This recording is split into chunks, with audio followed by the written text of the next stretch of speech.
തൊണ്ണൂറ്റാറിലെ ലോകകപ്പിൽ ശ്രീലങ്കൻ ക്യാപ്റ്റനായിരുന്ന അർജുന രണതുംഗെ തന്റെ മധ്യനിരയിലെ ഒരു ഓൾറൗണ്ടറുടെ പൊസിഷൻ ചേഞ്ച് ചെയ്ത് ഓപ്പണിംഗ് ബാറ്റ്സ്മാനായി ഇറക്കി.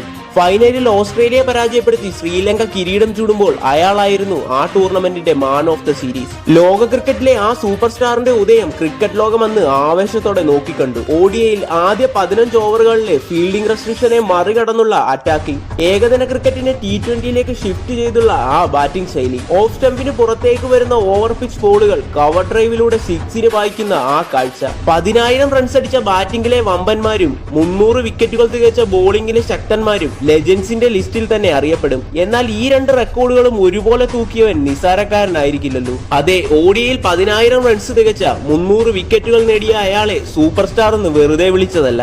ഒരു സ്ലോ ലെഫ്റ്റ് ആം ഓർത്തഡോക്സ് ബോളറിൽ നിന്നും ആരംഭിച്ച അയാൾ കറക്കിയെറിയാത്ത ഒരു ബാറ്റ്സ്മാനുമില്ല. ഒടുവിൽ അയാളുടെ ബാറ്റിന്റെ ചൂടറിയാത്ത ഒരു ബൗളറും ഉണ്ടായിരുന്നില്ല.